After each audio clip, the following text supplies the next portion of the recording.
One of these days, I got to fix that intro. Welcome, everybody, to the show. We have Brett from the Armchair Dragoons here. This is the rep party, not rep party, but rep party for the Armchair Dragoons Digital Convention 2022. So let's talk about that. Is this the third one you've done or the fourth one?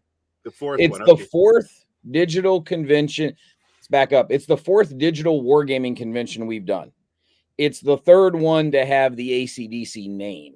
Because if you remember the very first one we did back in July of 2020, when we first tried this whole thing just to see, we had the Virtual Dragoons Assembly name slapped on it, and that was just a mouthful. And so that needed to get changed rather urgently. And some smartass on the forum suggested the ACDC, and we kind of ran with it. So, well, it works. It works. It does. So we've got, I feel like best on the chit chat last night, we had just kind of a general jam session in the convention Discord last night.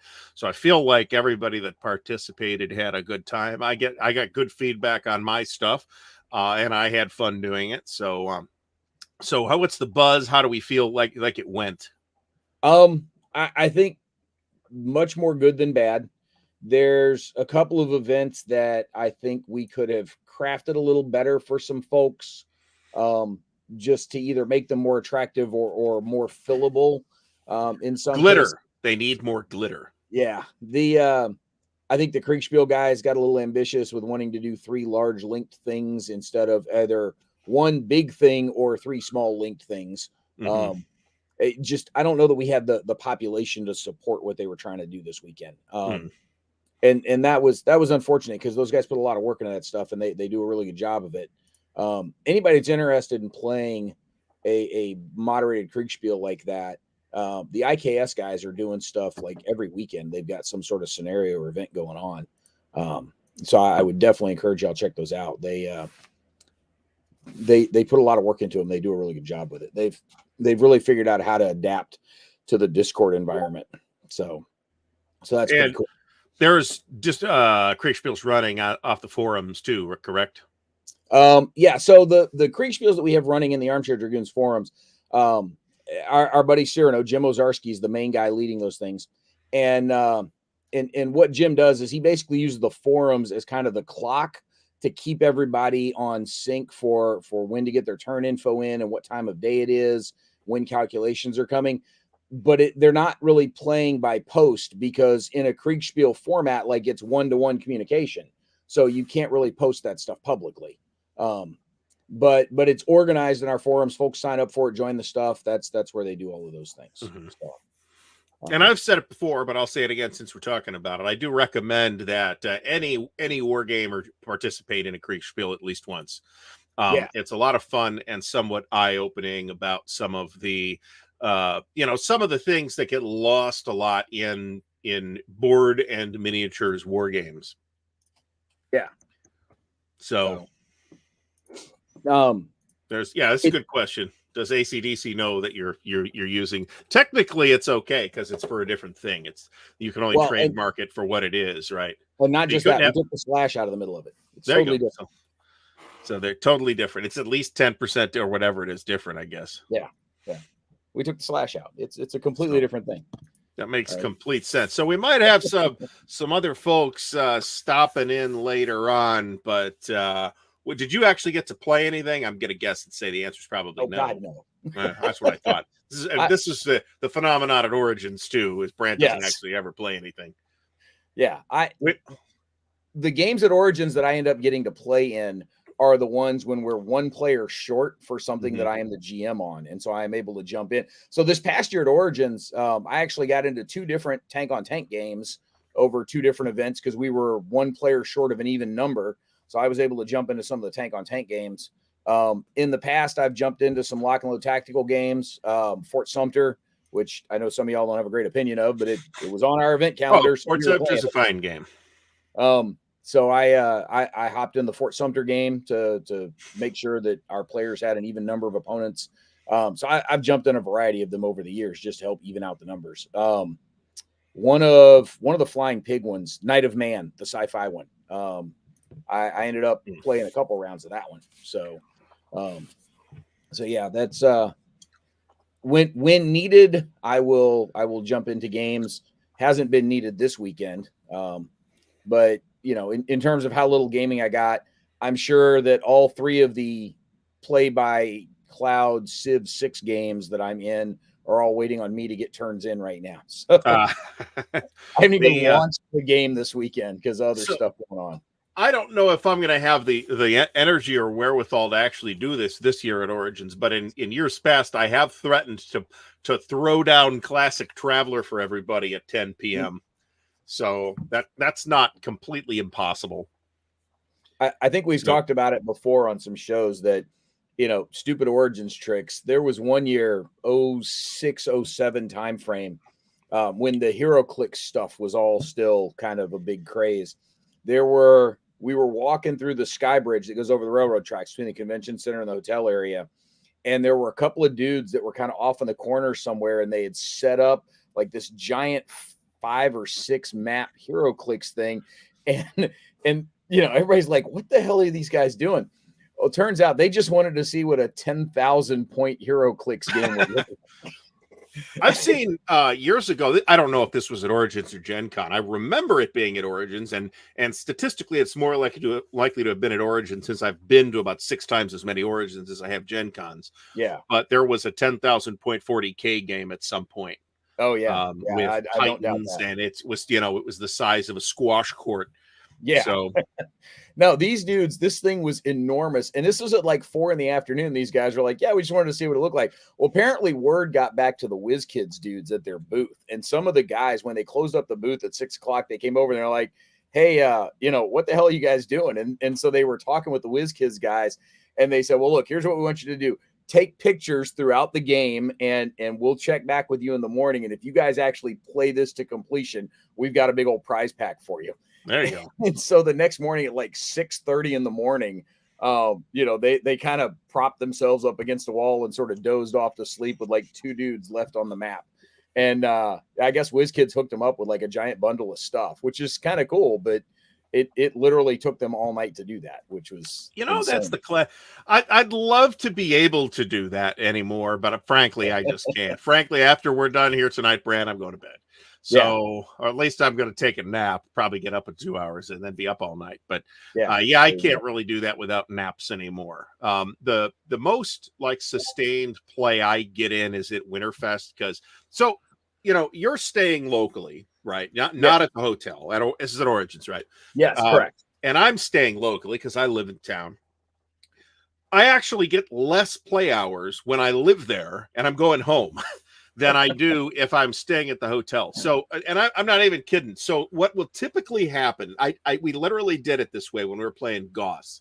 We would do our turn, we would start playing at like 10 in the morning. We would do a turn.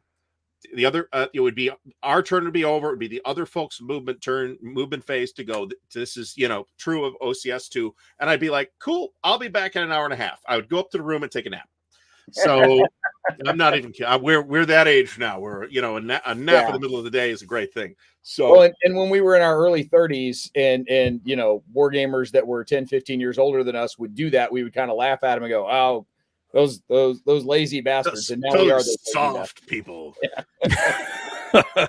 Those slackers. Yeah, exactly. Like I said, I'd love to have the energy to play all night, but I don't, and nobody else does either. So I will tell you, our boy Hethwill does, because that boy was up 3:30 in the morning, was on our happy hour, and he was like, when we were done, he was off to grab breakfast, and like, what the hell? So the latest week, I think we've gone to 1 or 2 in the morning. So at Winterfest, what will typically happen is we'll do the big day of gaming. People will go out to dinner, come back to the hotel, maybe play one more turn, which you understand, of course, in an OCS game could take 3 hours. And then everybody will just kind of peter out. But then there'll be like the Starfleet Battles game. The 10 p.m. Starfleet Battles game will break out. Yeah. So it's as hardcore as I get anymore. Yeah, I even catch myself these days, with you want to like see some bad Starfleet Battles play stuff in that game like midnight after I've been gaming for 15 hours already. Yeah. Yeah, some of the solo Civ games that I've played, that whole one more turn, and suddenly the sun's coming up. Yeah, that doesn't work anymore. Like once you hit our age, that goes away. So yeah, well, I mean, if it's after midnight, yeah. But I actually picked up a game of I've had Civ 6 for like a year and a half, and I've literally have never even installed it. Because I got it for free through one of the Epic Games free things. Yeah. So I'm like, yeah, I installed it. The next thing you know, it's 3 hours later, and I'm like, I turned 60. So I'm like, well, shit. Yeah, that happens. I can either be a productive member of human society or I can play Civ. So yeah. So all right. Hey, one bit of business we do need to get to here, and I'm glad Mo's here to help with this. Gary, am I correct that you slipped Dan a giant bribe to get to be named Grognard of the Year? I can't afford giant bribes. Although I did ship Dan a box of games, but that was like last year, so I don't think that counted. So Dan bought some last time I had a sale, which actually I think was last year. Well, it definitely was last year, and I did slip a few extras in there for him. Like, fuck this, it's got to go. He's getting flying colors too. I just bought another one. So congrats to Gary for this whole Grognard of the Year thing. Yeah, huge honor actually. I'm the last person to find out because I was too busy yesterday to watch Dan's show. I had no idea. People were like, hey, congratulations. I'm like, who's he talking to? I don't know. So when I saw somebody mention it, I'm like, really? So I pulled up Dan's show and I just kind of put it at double speed until I got to that point and then slowed down. I was like, oh, hey, Gary, yay. So congratulations. Well deserved. Thanks. We got to vote. I got to start. I guess now that I've been, I could start voting again. So I think I voted every year, but this year I didn't. I mean, I was vaguely aware that Dan, and bear in mind, I do talk to Dan every week, right? Yeah. It felt like a super short window this time. I have no idea. So I've never actually seen any formal voting on that at all ever from Dan. I will confess to being part of the crew that was stuffing the ballot box for Ozarski last year. I'm aware of this. We mobilized the Dragoons for that one and really sort of, put a full court press on Dan. But that said, it wasn't like that. Not a lot of votes are necessarily required. That may be the case, but in our defense, it's not like Jim was an undeserving winner. This is no. Really getting a Grammy. Fact, Jim may be the groggiest person I know, actually. Yeah. So should become the Ozarski Award. Yeah, it should be the Jim Ozarski. Congratulations, you win it if you can spell it. So there you go. But for everything that he had done during that first pandemic year, and he had been doing Saturday Night Fights all along anyway. So when the pandemic happened, the Saturday Night Fights crew just kind of shrugged and kept doing what they were doing.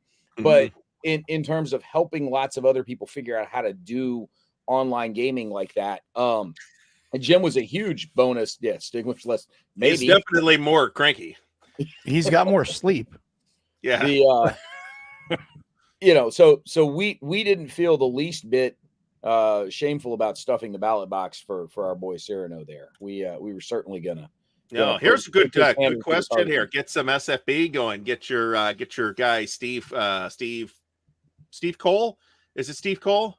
I think that runs Amarillo Design Bureau. I think that's I was gonna say I refer to him as ADB and call it good from there. It's the Steam guy. The Steve. It's one of the Steves.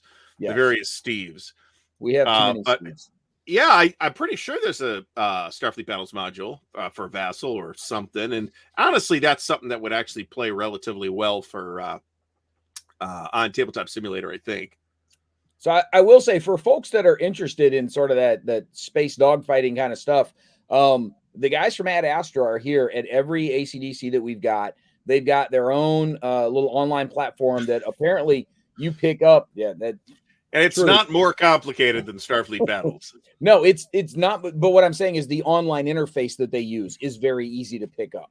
Oh yeah, and they get folks going pretty quick. And usually, they'll put 3 or 4 of them on the calendar over one of our game weekends, and usually get enough folks to play 1, maybe 2 of them in those windows. I really wish they'd get some more folks to play. That Ken openly admits that he's sort of war game adjacent, right? It's blowing shit up, but it's not historical gaming, which is what most of our crew is really after. Yeah, but he's got a traveler module.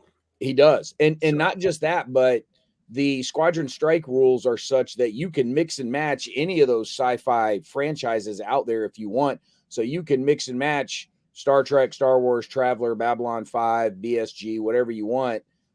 They can stat them out and throw them in the game for you. So that's definitely something that you can pull together if that's of interest to you. Yeah, you got to learn a bit of a new rule system, but those guys are really good at teaching them at this point. So yeah, well, I mean, they've had a lot of practice teaching that. They do tons of demos. Yeah. So for folks that are interested in some space dogfighting action there, if you're not married to SFB or nothing, check out the Ad Astra guys. The Squadron Strike game is a pretty solid game there. So we've actually got a local Starfleet Battles group here in Columbus, Ohio, of course, that has been meeting for 30 years. Yeah. So and they're still playing the first engagement. Yes. And they're still arguing over rules. No, they tend to play pretty light duty and get battles when they do it. They'll tend to play stuff that's not necessarily super deep in the weeds of Starfleet Battles rules. So they're not doing Fed versus Empire? No, they're doing stuff like, they're not doing like the winds. They're not flying ships like wind ships and all. You have to know all the weird weapons and stuff. It's pretty much Fed, Klingon, Romulan, Kazinti, maybe Gorn, and that's pretty much the ship mix. And that's not a huge spread of weapons. No, that's good. The familiarity allows you to play a lot faster and more often. And the core of Starfleet Battles is not really that complicated. If you if you understand the power allocation, that's like the whole game. So everything else is just details of the different weapon systems. So Iggy, this is Squadron Strike is not the same level of complicated that Attack Vector Tactical is. AVT is comparable to Starfleet Battles. Squadron Strike is a little less complicated. It still gets you sort of pitch, roll, yaw. It is still maneuvering in 3 dimensions and maneuvering your ship in 3 dimensions. So, a lot of tabletop games, they'll give you sort of elevation in addition. They give you an X, Y, and Z axis, but one of the things the Ad Astra guys do is that they add the attitude of the ship to everything as well. Yeah, so it's all 3D. Yeah, so the ship itself is not always just flat and then moving up, down, side to side. It can roll, it can angle up or down, and all of those relative positions affect what's happening in the game. They've just done a fantastic job of basically, and we were talking about this the other day with the player aids for Song for War, right? What you really need is a user interface designer to work up some of those player aids for you. The guys from Ad Astra have done a great job of working up the user interface for their player aids. They are very useful there. So Ozarski's going to show up. Of course. Nice. Well, here he is. Yes. So yes. Prepare to be webbed. Yeah. Starfire's, I guess, got a publisher, but it's an even more closet publisher than Amarillo Design Bureau. So I believe it's still technically available. Starfire Design Studio. Does that sound right? I think maybe. I don't know. Starfire's pretty good, but it doesn't have the. I'll be honest. People like the complicated games, right? All like the biggest games are relatively complicated games. Games like let's caveat that the within our wargaming community and the immediate wargaming adjacent ones, because quite frankly, you could add up the sales of AVT and Starfleet Battles and Starfire and Squadron Strike and all that, and you didn't sell near as much as Star Wars X-Wing did. Yeah. No, that's completely true. Yeah. That has a different crowd, though. That's the casual pickup crowd is going to play that just as much as the hardcore crowd. Totally. That's why I said you got to kind of separate the communities there. Within our wargaming community, Starfleet, the complicated stuff does resonate because that's the brain power our folks are interested in investing in it. So sure. Yeah. So to throw in the plug here, Ozarski's one, Hethwill's another one. Jan Heinemann, Le Petit Capot, our buddy Rich Hasdrubal. These guys are all pretty active in the Armchair Dragoons Discord, and they are looking for pickup games all the time. They are willing to grab folks and just throw up a TTS module or a Vassal module and just fire up a game whenever you want. We've got folks, Friday afternoons, just, hey, 5 p.m. I'm going to launch this game. Anybody wants to come play, come join us. So, I mean, we get that quite a bit. And Hethwell is one of them. He's a pretty frequent guy, just throwing out there, hey, I got a game. Who wants to come play this? And hop in and do it. So there's plenty of opportunities for, if you enjoyed the kind of gaming we had this weekend, plenty of opportunities to do it on a regular basis. Just don't do it Monday night when Gary's doing his counter clipping stream. So sorry. Or do it on the other screen, right? Run multiple monitors. Gary's your background noise. That could work. I mean, historically, I would always, be watching television or something, I'd be sitting in front of the computer doing it, of course. But I mean, I wouldn't just be sitting here clipping counters, right? When I wasn't streaming clipping counters, I'd be watching something. So I think the world wants to know, do you clip counters when your camera's not on? Yes. Yeah, I do. Usually, I'd say I get 60% of my counter clipping done not on the show. Part of that is that I do clip off the show, but part of that is that I'm like twice as fast off the show. Yeah. So, because you're not stopping to read YouTube comments. Well, exactly. I mean, I'll stop halfway through the show and I'll stop clipping. I'll be done with what I'm doing, and I don't want to like stop and organize everything, right? So, whereas I can, just freely do that if I'm not running a show at the same time. So yeah. So what we should do is everybody get on Gary's show, get multiple people in there. We'll be sitting there talking while we're clipping counters. Everybody's clipping. Yeah. Well, I know I'm not the only person clipping. That's absolutely right. So, I will say this: the combination of Gary clipping plus alcohol, I'm surprised there hasn't been more. Ow! God damn! Accidentally clipping a thumb. It's impossible to do that with that device. It is literally impossible. I guess you can pinch yourself on the sides though if it's not completely flush. If you get your finger a little too far along the sides, I've done that a couple times with my pinky or something like that. I acknowledge that that's possible. I believe I have clipped 60,000 counters, and I have never done that. So wow, I've done it more than once. So because I start getting into that speed mode, and I start going it depends. Boom, boom, boom. It depends There's how you a Marine hold joke in there somewhere, Mo. Oh, there totally is. Hey, you just keep going, and then of course when I clip it, I'm like, ah, shit, keep going. So I tend to hold the clippers up here, right? Rather, if you're holding the clippers like this, you're doing that. You could totally get the meat of the back of your finger trapped in there. So I get it right alongside there. If it's not completely flush, I can get my finger in there, and I've done it where I've had my hand in there, and I'll have like the pinky down on the one side, and I'll just catch the corner of it. And that's like the worst feeling because you just catch it because these are not as bad as my other ones. My other ones were they were not flush. They were just raised a little bit. So it was enough where I can get a little bit of the meat of that pinky in there. And then as you squeeze down. Well, you're using the deluxe model too. That's when it comes time for these guys to make how to clip your counter videos, watch Gary's, not Mo's. Apparently buy the cheaper counter clipper. One of my local guys bought one of these, and his I'm not used to his. They're all a little bit different, right? His takes off. You gotta be I got this down to a complete science now. I clip with his and I'm like super clumsy with it. So they all do have a different feel. They're tighter when you first get them. They're real tight. Once they're broken, they're pretty good. Mm-hmm. Yeah, this thing's pretty broken at this point. Oh yeah. So I'm curious. We've talked some about some of the things that folks enjoyed playing at the convention. So we talked some last night about some of the things folks would like to see a little different. I am curious because a couple of people had mentioned it in the Discord here and there. Who bought what based on what they played this weekend or saw a talk show on this weekend? What is it that folks actually spent money on this weekend? I am curious if we helped sell some games or some accessories or some whatever. Did people actually open the wallets and support some of the companies that were had games represented here? I had some people say they went to Catastrophe Games website and bought a few things while we were having the show. Good. I didn't buy anything because I have been recently hit very hard with a number of pre-orders, only some of which are from GMT. and there was also the two sacred oils, which those are $200 a piece with shipping.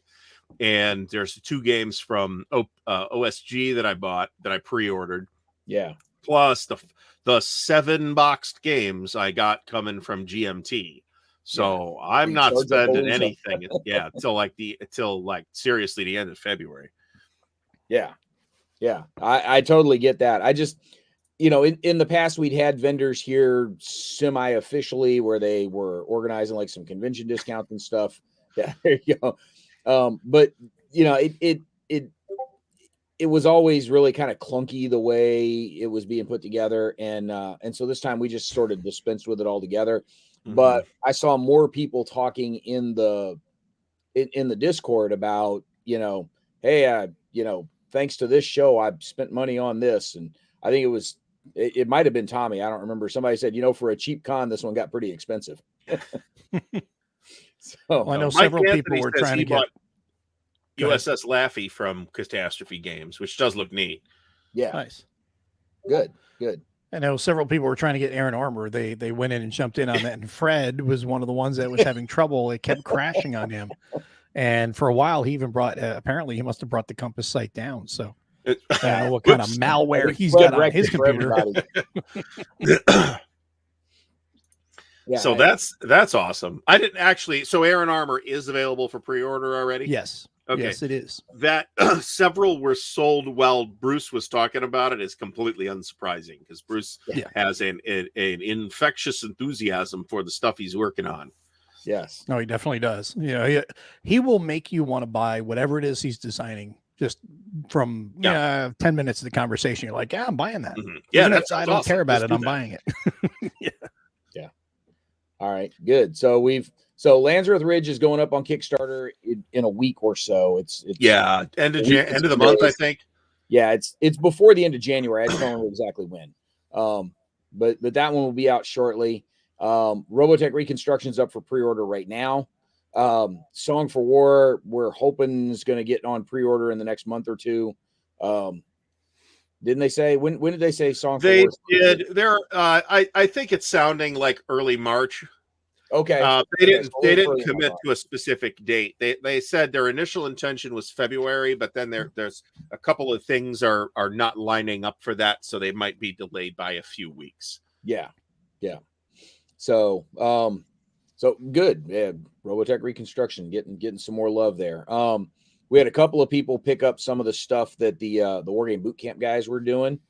So they whether it was Horse and Musket or the SCS North Africa game or Atlantic Chase or whatever, several folks got some orders in for some of the things they learned through the Wargame Bootcamp guys. So that was good. Poor Fred, I swear to God, it's got to be you, because like other people are reporting that they got their orders through. Yeah. It's clearly because you have too many work computers going that are tying up your internal traffic. Remove all the extensions from your browser and then clear your cache and look, share your screen. He has like 17 toolbars attached to the browser. Turn off your Lithuanian VPN. Yeah. I'm telling you, the best thing you can do, seriously, is to just PayPal the money to Tommy and have Tommy order it for you and just ship it to you when he gets there. So I forget whether the BCS game on the Arab Israeli War is called Test of Faith or the CSS game on the Arab Israeli War is called Test of Faith. And I hope they're not both called Test of Faith, because if so, that's a problem. I'm pretty sure the Compass one is Test of Faith. Let me just double check that. That's what I'm thinking. I'm not sure the BCS game has a title yet. Yeah. Tommy, sorry that you bought Far Distant Ships and then Quiberon Bay ended up having to get canceled. The GM just had a work conflict come up this weekend, and he was able to be here for part of it to attend somebody else's game, but he got stuck doing a bunch of work stuff in the evening. Basically, the company moved up a software deployment on them. So, that's always fun. Yeah, I think he didn't confirm this, but having been in the software business for a while, I think what happened is they said, we got a holiday weekend. Nobody's going to be on our site. Let's do the software deployment then. Not realizing that screws the holiday weekend for all of the people needed to deploy the software. Oh, that's plausible too. So IT people don't need vacation or time off or food, right? Yeah. Never. So So I think that might be Valley of Tears, the BCS. Yeah, Philip Birkelbach says BCS Valley. There you go. Tears. Yeah, that sounds right, actually. Yeah. That works. So sorry, Tommy. The good news about Quiberon Bay, again, Peter's pretty active dude in our Discord, and if you really wanted to get a game of Quiberon Bay lined up with him through TTS or something, I'm sure it wouldn't take a whole lot of arm twisting to get Peter to set one of those up one evening. So didn't even mention the muskrats. Sorry, man. They were off being in love somewhere. Yeah. So. Is it Muskrat Love? Yeah. So nice. I could play Muskrat Love, but then I would get hit with YouTube's. I'd get demonetized again. True. I played. Plus, we don't need to do that to the audience. I played like 15 seconds of marching through Georgia once. I got demonetized. Oh. So that well, if you rap it, you would. If you did a rap to it, you'd be better. That's true. You'd be better off. So because then you're sampling. So exactly. Yeah.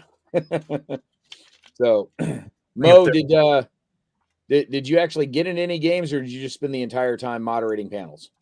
Doing panels pretty much, and then after that, I was my wife has a whole bunch of stuff that she wanted done around the house, so I was doing both back and forth, and then I was jumped into a couple of the games that were going on. I was just kind of bouncing around, checking things out, and the one I really do regret not being able to check out, it was already done by the time I was done, was the T2K. I really wanted to check that out, but that looked hopping too from what I saw. You know, and the good thing about it though is made a contact, so we're going to be talking to him and maybe getting him to run a game for us, because me, Kev, and Nate have all been talking about this, and we all want to play. And I think it'd be great to stream something like that, or at least record it and show it. But I think it would be better even to stream, do something like that, maybe even just a one-off or something. Yeah, and I think it would be kind of neat, because I heard that in this one that they did, they got an M1 going and they were able to take out a T80. So something like that would be kind of neat to do. Yeah. Now the feedback that we got on the T2K session was very positive. People really enjoyed it. I'm glad. Look, that was one of those science projects, right? That we were going to try it, see how it went, because it was the first time we've ever done a role playing thing at the ACDC, and so I guess it won't be the last, huh? Well, probably not. If we can, keep some consistent T2K, GMs handy that are willing and interested in doing that, and the calendar lines up, I'm more than happy to have them back and do it again. This one, again, was a bit of a one-off. Went and managed to scrounge up not just a GM, but one that helped with the Free League rollout back at Gen Con. So we got kind of lucky getting him as the GM to do this. And it worked out as a really good event for the guys. So I'm glad that we were able to pull that one off, and I'm glad folks had a good time with it. So I think it'd be great to get that and get the aliens one going too. So that way there are two kind of ones that wargamers would enjoy. A lot of shooting. Yeah.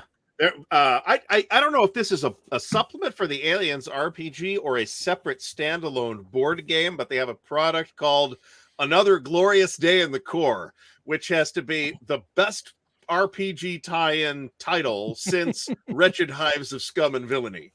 Yeah, exactly. That's Scale Force 9. That's the board game. Yeah. Oh, okay.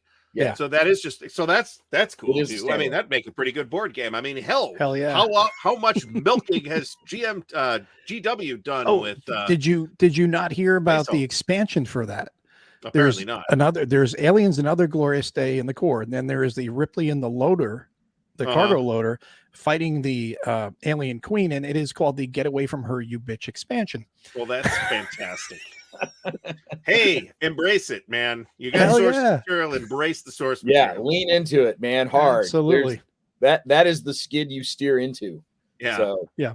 Rob, you are right. Kriegspiels and RPGs are similar. They are both born of the same concept, and anybody that knows anything about the history of role playing totally understands why they are as similar as they are. Oh yeah, so that's if you read, there's a lot of detail on this in a book called Playing at the World, by John Peterson, about how early RPGs evolved directly from war games, and specifically by this thing called Brauenstein, that they used to run. That was, it started out as just kind of a miniatures game, and it developed into a miniatures game where everybody has one figure and everybody is given at the beginning this big page of notes about their motivations, interrelations with the other players and stuff like that. And I mean, that's totally a role-playing game, right? Yeah. It's just that nobody had invented the concept of role-playing game yet, so nobody knew what to do with it. And back then they had trader mechanics before there were trader mechanics in board games. Yeah. Yeah. Well, there you go.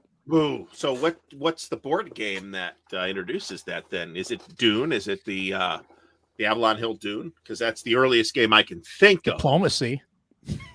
Well, it's kind of built into diplomacy. Yeah, isn't that's it? what I'm saying. That's the point it's of not really a point of mechanic. It's what the game's about. It's kind of how you win. You know, it's Exactly. It's a necessity. You know, it's not just an accidentally bolt on or something. So right. Oh, and what if? Yeah. Okay. Yeah. One of you is the traitor. Who is it? It's the intent. So now, hang on.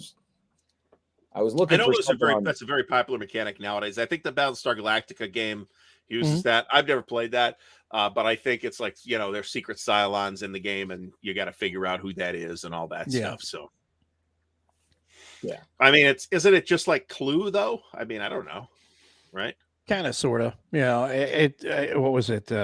Dead of Winter, I think it did it as well, where it was the zombie game, where you have somebody that's a traitor. There's several games that do that, and I don't know. It depends on the group I think you're playing with, whether it can be good or not. Because everything is group dependent on things like that. Because if you have people that just don't care, then it's like I can't read if this person is or isn't because they don't care. And whereas if everybody kind of role plays a little bit, gets into it a little bit, and each other, then you can start reading people, and that's where it gets interesting. Yeah.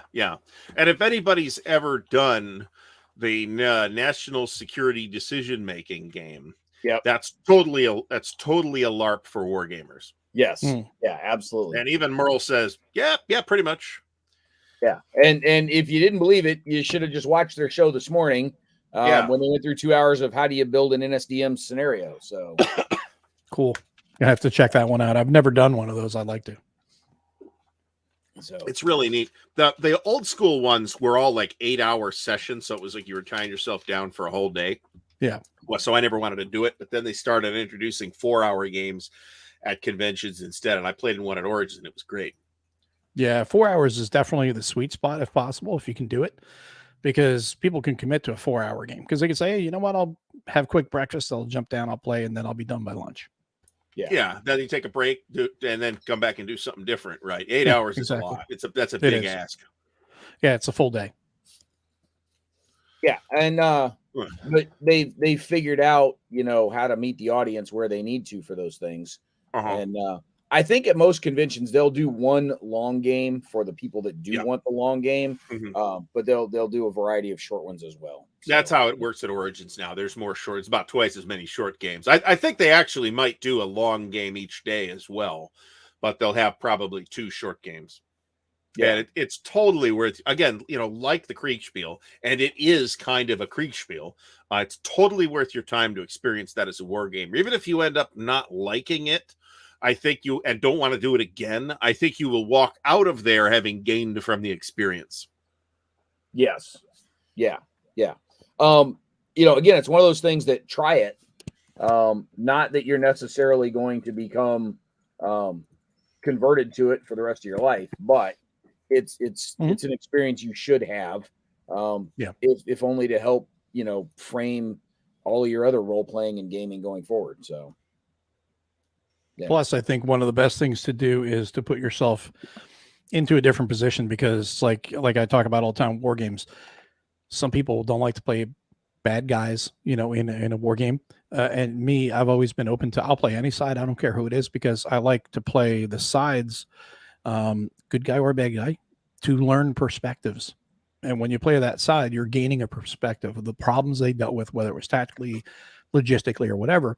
And at the same time, you're also seeing what their problem was when it comes to fighting you or fighting whoever. And I think that's great. Going to one of these things, you gain more perspectives on different things and you kind of role play and you get a better appreciation for the roles that these people do play in the real world. Yeah. Yep. No. I say the same thing about the Kriegspiels that we run at Origins, that try it once, do it once, just to give you a sense of where these things came from. If it's something you enjoy and you want to come back and do more, great. But it's one of those things you ought to try it at least once. And again, if it's not for you, it's not for you, and that's cool. Move on. And we could talk about RPGs emerging from wargaming, but wargaming, as we know it today, emerged from Kriegspiels, right? And Kriegspiels then in turn emerged from more abstract things that preceded them. Mhm. But it's a look into the origins of the hobbies that we do, regardless of which corner of the hobby we happen to be in. Yeah. And again, more than anything else, it's just an opportunity to broaden your own horizons and see what you like and what you don't like. And none of us were born playing war games, although Gary probably comes close. None of us were born playing war games. We all had to try something new at some point. So yeah, that's it doesn't get this. Yeah, there you go. Oh my God, we went to the craft store today and bought the 90% off Christmas stuff. We filled the entire back of the car with friggin' Christmas stuff. I'm like, I'm not. The only question I'm asking, I don't care what it costs. Do we have a place to put it? Yeah. Oh yeah, we'll figure it out. We'll take away a couple of shelves of your games, and we'll have plenty of room. Well, she knows better than that. We have a room in the back of our garage. So from the back of from where the cars pull into the back wall of the garage is about an 8-foot gap. And so that's where the workbench is. But then behind that wall, there's another 10 by 10 storage room yet. And that's where we stack all the Christmas totes. So they are safely out of the way, but they are within the house. And not like stuck up in an attic or something anywhere. So that said, yeah, the Christmas stuff seems to proliferate. Like, just have you ever thrown any Christmas decorations away? I have. You're muted. You muted yourself, Gary. Sorry, I had to cough. I have actually done that, and I am still hearing about it. So yeah. So never again. Yeah, exactly. The thing that cracks me up is after we got to Christmas, buy a bigger house. How many times do you see after Christmas people be putting on Facebook groups or putting on Craigslist or whatever, come take my 12-foot Christmas tree? And it's not a live tree. It's a pre-lit tree and all that stuff. It's a synthetic tree. Do you not want to put it away, or you buy a new one every year? I don't get where these people are thinking. You buy something like that. Yeah. You buy something like that, get several years out of it, at least, if not a lifetime. Yeah, we're buying a legacy Christmas tree. Next Christmas tree I buy, it's gonna be made of friggin' steel. The one they're burying you with. There you go. Exactly. Unobtainium. Yeah. So I am curious because we hadn't, talked too much about next it. to the bodies, Mike. Yeah. Yeah. Yeah. Mo, we're broadcasting. Don't ask questions you don't want to have to be like legally defensible for court. Oh, not me. That's him. Yeah, that's why I said, are they right next to the bodies? So, what was I'm curious from the audience, what were some of the not just what if any games did you pick up this weekend, or were you inspired to pick up this weekend? But what were your holiday hauls like? If Santa left you any game stuff under the tree, what kind of stuff came in? So I got no war games for Christmas, and that's typical. Actually, it's unusual for me to get a war game, but I did get some military history books. I got David Stale's Operation Typhoon book, and I got that Atlas of the Western Front of World War II book, which is very nice, by the way. And I got several of the Samuel Eliot Morrison History of U.S. Naval Operations in World War II, of which is like a 15-book series. I think I have about 11 of them now. Okay. Nice. Yeah. I just was curious what folks had come in. One of the other things I did see was I saw some folks mention that some of the games from like the Georgetown folks that, hey, I would have been more than happy to pre-order one of those if they were commercially available. Some of them are being worked on for commercial sale. That is that those discussions were going on, and we saw that pop up actually on social media, Sebastian, where he was sharing the links to some of his student presentations that, oh, by the way, you know, we're working on maybe trying to commercialize some of these. So that's kind of cool. So I do hope that those folks, some of those designs do see the light of day eventually, because they've got some pretty neat ones. We've had them. Yeah. 3 of the 4 ACDCs, we've had the Georgetown folks come and present some of their student projects. But I also got called in one of the pandemic classes that Sebastian was doing, where everything was remote. Normally about midway through the class, Sebastian will bring in some folks from outside the class to offer some critiques and advice and guidance based on where the students are in their current project designs. And so last fall, I was one of the ones he invited to come in and do that. It was me and Volko, right? So I'm curious, like, how many people he had to call between Volko that said no before he finally got to me, you know, because it had to be a pretty good list before, you know, by the time he got around to calling me.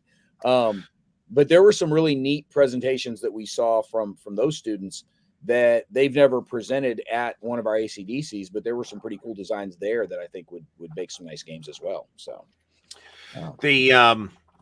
I'm glad to see that we have a couple folks that got very fine, great campaigns of the American Civil War games for Christmas. So that's awesome. Yeah. Those landmark annotated Greek classics are really good, by the way. I've got a couple of those. Yeah. One that I think you want is it Herodotus that did the Peloponnesian War? Boy, that's useful. Playing through the Peloponnesian War. Yeah. Herodotus is fine as long as you've got like multiple highlighters to try and keep track of where all the digressions are. That's why you want the annotated one. Yes. Yeah. So Tolstoy, FMF is being worked on for commercial publication now. So and I will also point out, and I don't know why you haven't mentioned this already, Brant, we had that on the table at the Wargaming area at Origins last year. We did. Well, because none of these reprobates bothered to show up for Origins to come check it out with us. Slack bastards. So. Yeah. I didn't get any war games for Christmas either. Thank you. There you go. I didn't get any war games for Christmas other than what I get myself normally, but I did treat myself to several books from the USNI. They were doing that 50% off sale, so I got a few of those. Good. And I got let's see, Fleet Tactics 3rd edition, Red Star Over the Pacific, Utmost Savagery, Edson's Raiders, and then I also bought When Titans Clashed and To the Gates of Stalingrad. I figured, you know what? Let me start with these Glance books. So got the first one of the big trilogy on Stalingrad. What about Glance is really good. He's a bit of a dry read, but he's really good. Yeah. I thought it would be a nice counter to Beevor, he's more, you know, like a novel. You know, you read it more of a novel style, whereas Glance is, here's the stats. You know, it's it's like an accounting. So Tolstoy challenge accepted. One of the authors, Rob's right. Thucydides. It is Thucydides. Yeah. Thucydides did the Peloponnesian Wars. Herodotus, I think, did the Persian Wars. Herodotus did a lot of stuff. Well, yeah, but I think the Persian Wars is the one that I was thinking of. So that's a good book. When you're looking for some of the World War II histories, one of the authors that I've really enjoyed over the years, John Toland's Toland. John Toland does a handful of different histories where he grabs like a 3 or 4 month slice out of part of the war and just really digs in deep on those. And they come across almost as novelizations. I mean, it's all factual stuff. He's not writing historical fiction, but the way in which he writes and tells the story, it's kind of like you're reading a novel. And it's very engaging. It really draws you in well. One of the best ones, he does one of the Toland books is The Last 100 Days, and it covers the last 100 days of the war in Europe. And so it's sort of the Americans trying to make a race for, can we get to Berlin and get a piece of it, you know, before the Soviets get there, and some of the river crossings that the U.S. and British are trying to make. and some of their initial encounters with the Soviets near the Elbe River. It's a fantastic read. It really is. So I would, if you can find stuff from John Toland, it's totally worth digging into. I've got his book on the Pacific War, but I haven't actually managed to read it yet. Yeah. He's just one that, I think I had one assigned back when I was in college or something, and really enjoyed it, and have found him much later. So, Tommy, how do you know? Were you there? Maybe he was. Maybe. So I've heard that this is good. I have not. I think I have one of them too. I think one of them was on sale in ebook format for like $2.99 at some point, and I did pick it up. So those are supposed to be good. So as we're talking a bunch about the books that folks might have picked up around the games, what are some examples of, you read a game and you played a game and decided to go find a book for some more information on it, or you read a book about a battle and then had to go dig up a game to, hey, I want to learn more about this. Let me go find a game for it. I know that this is its own like 4-hour show for Gary, but yeah, pretty well. That's like me in the American Civil War right there. Yeah, so, I'm really sort of asking the audience as much as anything here. So, it's actually harder to do for the East Front, for like World War II East Front, but World War II West Front not so much. There's like plenty of books on D-Day, for example, to the point where it's like I got to be careful about buying books on D-Day because I've read like 5 of them, and I'm starting to see all the same information. Right? Yeah. How much new stuff are you really getting out of it? Right. Yeah. So yeah, I just curious what folks have read and found and things that they've enjoyed. These Ian W. Toll books, because remember he won the Charles S. Roberts Awards for it this year. Yeah. Those are supposed to be good books. Are you saying that they are good in spite of having won a CSR award? I'm saying independently. It's kind of what it sounded like. Status, they're supposed to be pretty good. I haven't read them, so I don't know. But yeah, we are. That's okay. Brant's younger than me, and I think Mo might be about my age. I think we're pretty close. Yeah, we're close. I'm barely a year behind you guys. Yeah, but still, you're the youngster. But you're always trying to say how much you're younger than everybody by like. Here's the thing: 800 days at most. Got guys like Command Tent hanging around here because, chronologist and some of the other dudes, because I've been the kid brother in the room in every wargaming room I've been in. I've been the kid brother for almost 20 years. Right? I mean, when we talk about the graying of the hobby, like I've been the last guy in line forever. It's kind of when they talk about the graying of the hobby, that tired old thing, just like wargaming is dying. Yeah, the graying of the hobby has been in since its inception. Since the inception, Kriegspiel started for older gray guys. So you can. That's absolutely right. You can like find issues of the General from like 1974 when people are saying this hobby's dying. It's been that way the whole time. Yeah, it's been dying ever since. Eventually they'll be right, but it's like, come on, guys. I mean, well, the way I've decided to start comparing it is nobody complains about the fact that the graying of AARP, right? You just that's just that's the hobby. That's who we are. There's a certain point at which you're old enough that you've got the time and the money and the maturity and the intellectual brain power to devote to something like this. And at a certain point, you'll wander into the hobby, and we hope to hook you and keep you here. But yeah, I mean, there's a certain point at which it's as young as it's going to get, and that's just all you're going to get. So. Yeah. We had a bridge too far playing for a good chunk of the weekend when we spent the week when we spent the whole week playing the Greatest Day or not the Greatest Day, but the Devil's Cauldron and War Eagles Dare. Yeah. Did you link them or were you playing them on separate tables? No, we were playing them together. There were actually 2 full games of Market Garden at that convention. Oh, wow. So yeah, of GTS Market Garden. It was kind of crazy. Ours was the one that wasn't broken, but yeah. Now the one of the things that I was trying to be provocative here. Yeah.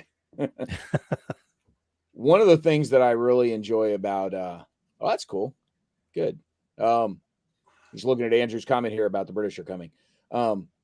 one of the things that I really get a kick out of going back to like A Bridge Too Far or The Longest Day, just pull up the cast list, right? How often do you get cast lists like that anymore not anymore in major movies? One of the last movies like that, really. I will say, so Black Hawk Down gets close, but a lot of those guys were in Black Hawk Down before they got famous. That's true. Yeah. If you run down the list of the cast in Black Hawk Down, a couple of those guys were in the Longest Day before they got famous, though. Well, that's true. But if you run down the cast list of Black Hawk Down, there is you got Obi-Wan Kenobi, Legolas. There's an all-star cast of fantasy and sci-fi characters in Black Hawk Down, right? You've got Legolas and Obi-Wan Kenobi and Jaime Lannister. I mean, it's a pretty good list of famous sci-fi characters floating around in there. It's pretty cool. So, yeah, it's that's probably a statistical inevitability, though, that a lot of these folks end up being known for genre work because there's so much genre fiction. There's so much genre coming out of Hollywood right now between fantasy and science fiction and superhero stuff. This is true. That the other thing you can do with the Black Hawk Down cast, though, is you can also separate out an entire section of it that are all like typecast as cops and police dramas and procedurals. It's like that's the other half of the cast from Black Hawk Down. I haven't seen that since it was in the theaters, actually. I'd actually like to watch that again. It might be amusing to watch that now since a bunch of those people got pretty famous after that. Yeah. And there's a blink like a watch party one night and all get everybody online and do it together. Yeah. That's a good idea, but you can't broadcast that. You get in trouble. No, you get in trouble. But there's I don't know how many people you can do it, but I think they have the watch party option in Prime. Well, no, so what you do is you do the watch party on Prime that you can have the movie playing like in the background somewhere. And if you stream the watch party of all of us, you just have to tell everybody else, okay, ready, hit play now. Yeah. That's when you start the video to watch along with everybody. Sync up. All right, ready, here we go. Yeah. Well, because there are some folks that MST3K did that with the riff tracks, and there are some other folks that do that with some other movies. They've got like podcasts where they will you can sync their podcast to the movie. Stop playing Dark Side of the Moon, Mo. Yeah. This is the wrong movie for that. Yeah. I saw Black Hawk Down in the theater me too. The weekend it was released, and I actually know some people that were in the battle, not in the movie, but were in the actual battle. One of somebody that appears in the book on which it's based, but is not in the movie. But it was the husband of one of my ROTC classmates actually died in the battle. So he was one of the E7s on Delta in Delta. She was a former Army medic that got out on the Green to Gold program and was in ROTC at NC State while I was there. And she was a year ahead of me. And her husband was one of the ones that died in the battle.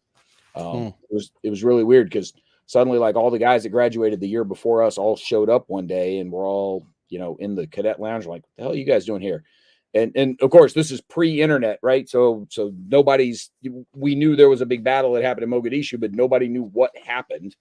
And they're like, oh, you hadn't heard? So-and-so's husband died, and holy shit. Yeah, we had no idea.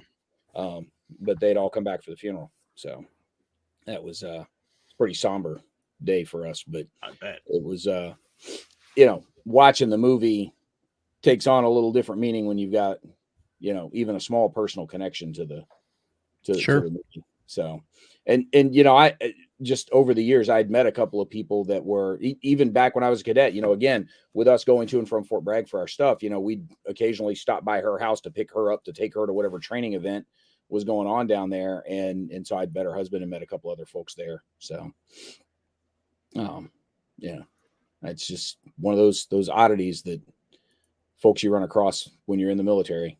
So, Harold Buchanan, Ocean's 11, definite all-star cast there. Sure. And not just a great movie, but a really good soundtrack also. David Holmes does a lot of work with George Clooney, and his soundtracks are fantastic. So, Usual Suspects is another one. Huh? That's good. Another one. Usual Suspects is another one with a great cast.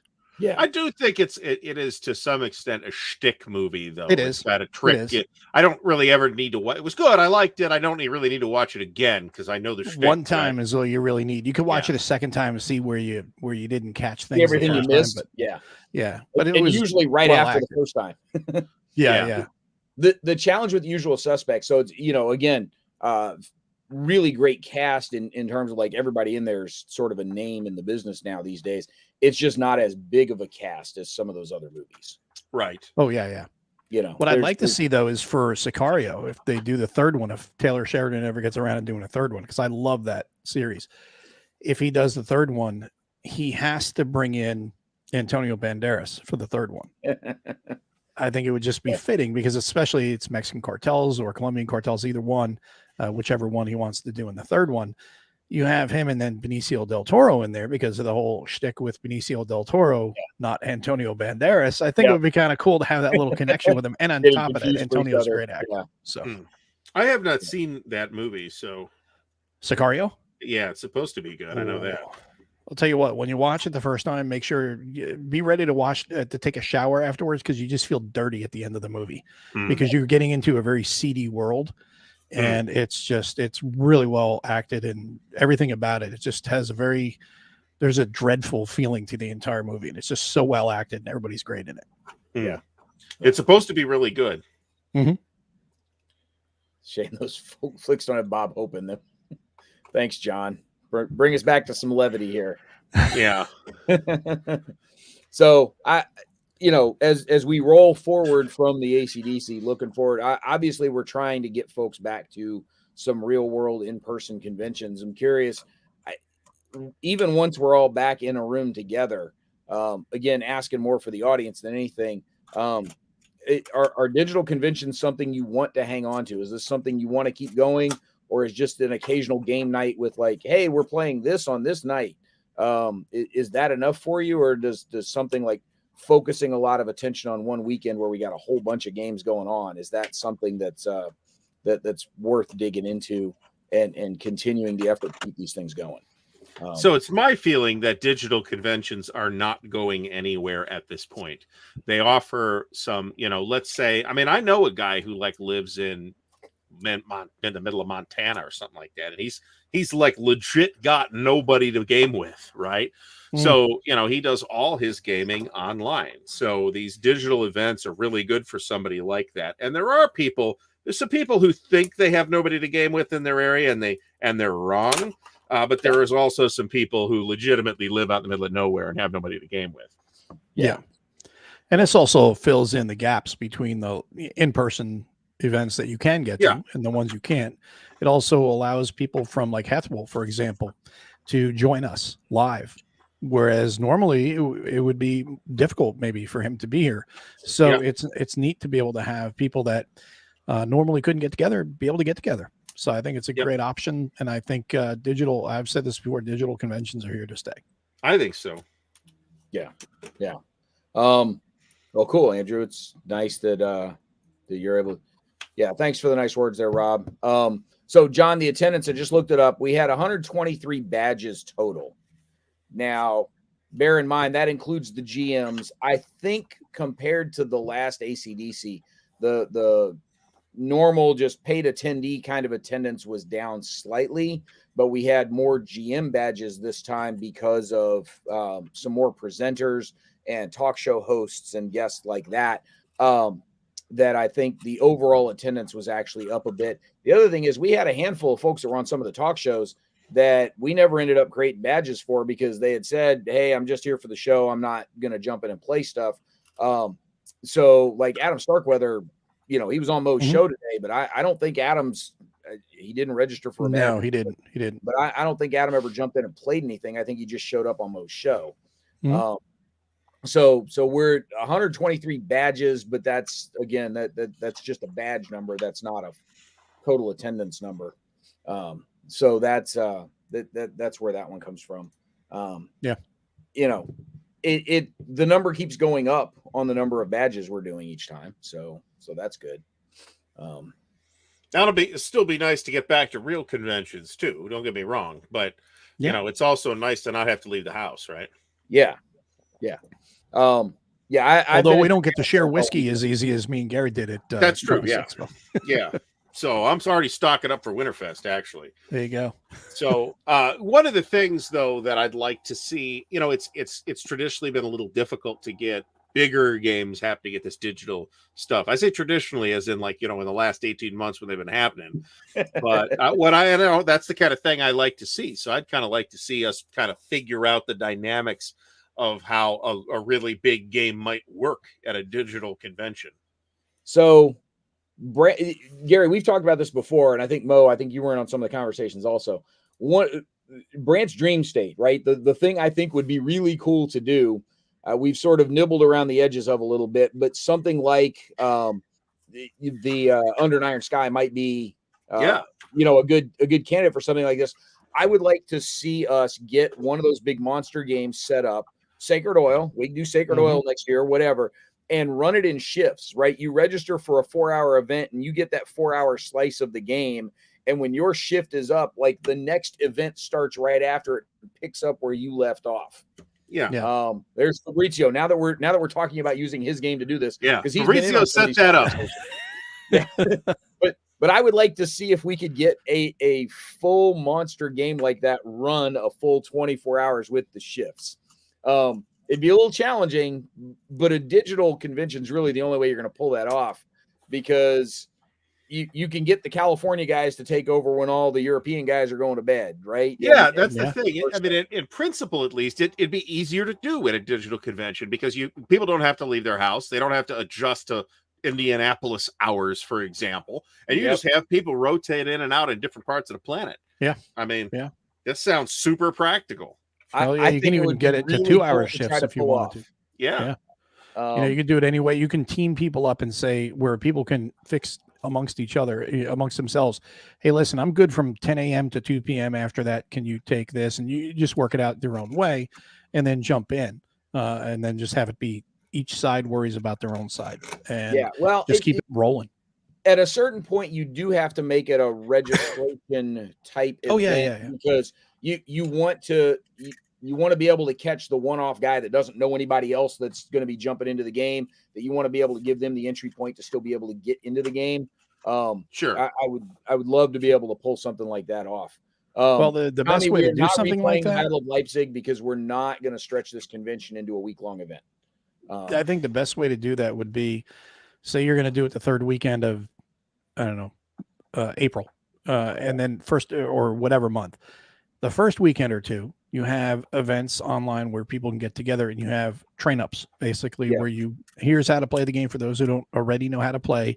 Here, we're going to solidify answers on the mechanics and the rules here. And then when you get into the game, you should be pretty smooth on it, because you don't want it to turn into the first 4 hours as a training session, because then, or first hour or two is a training session, because then everybody has to be there. Not everyone can make it. Then you have to spread the teaching out along the day. And the whole point of it is you're ready to go pretty much for the most part. You get in there and you start playing.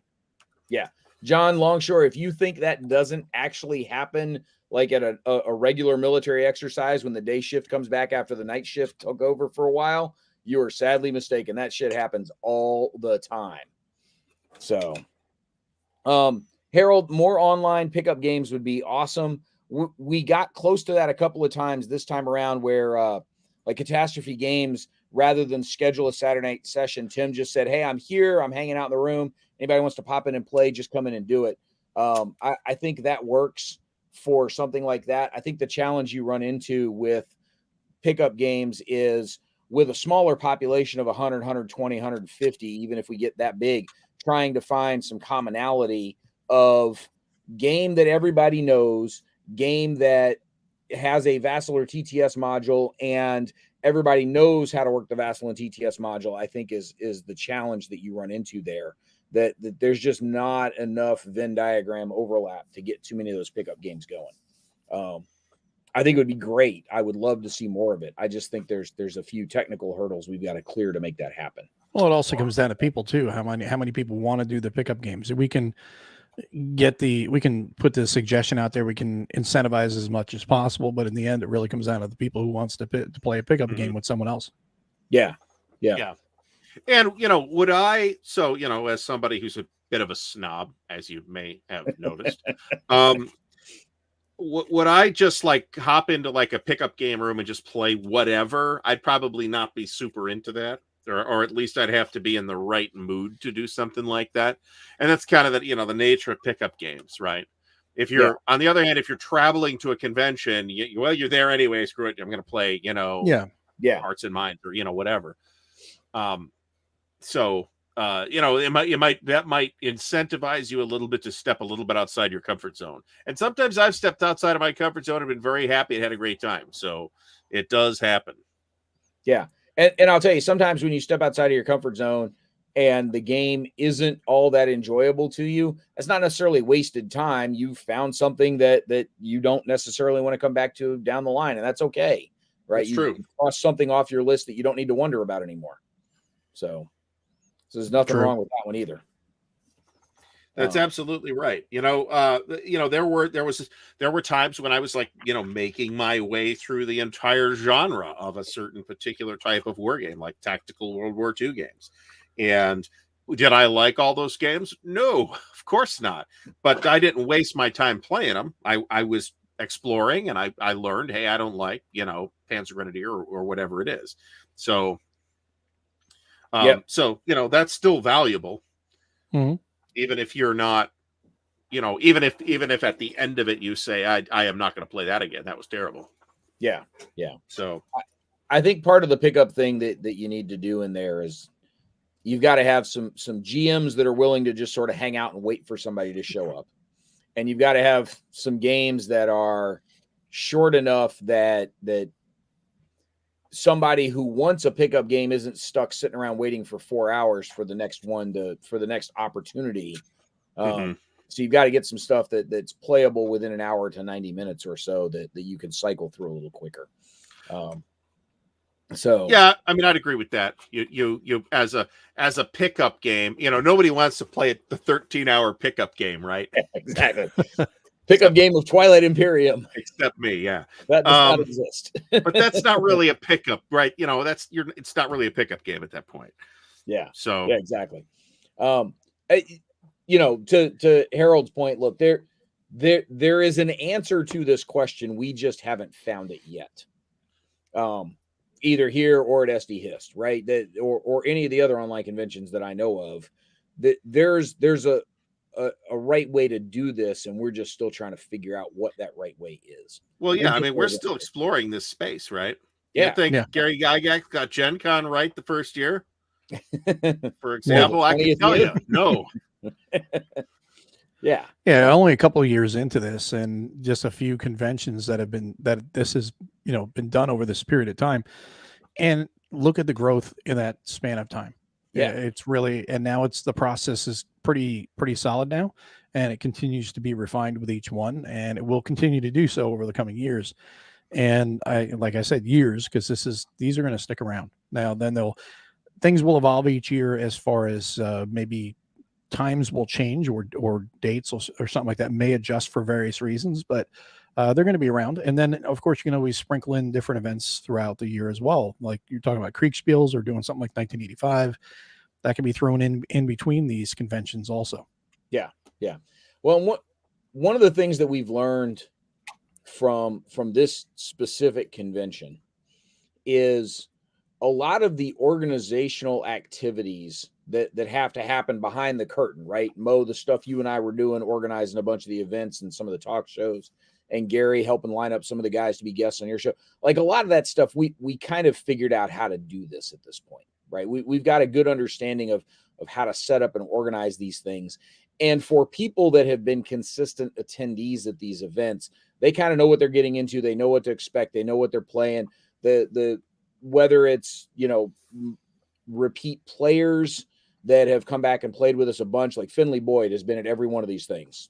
We love you, Finley. Glad you're here. Or guys don't get hacked again on Facebook, Finley. Yeah.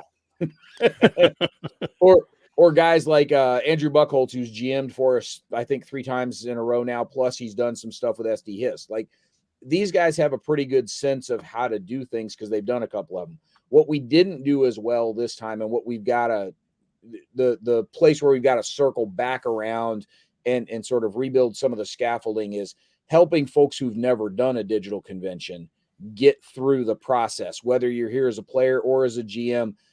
How do I register? How do I actually log into the events? How do I join the Discord for these things? How do I load the TTS module? It's all stuff that once you've done it 2 or 3 times, you're like, oh yeah, I know how to do this. Click, click, click, done. But until you've done it, it can be a little intimidating from the outside looking in. And we want to lower that barrier to entry as best we can. And so crafting some of those SOPs, some of those help documents that we can keep easily on file for folks that, hey, here's where you go to find this. We had the question come up in the GM room in the Discord. Hey, where do I pull the list of attendees for my event?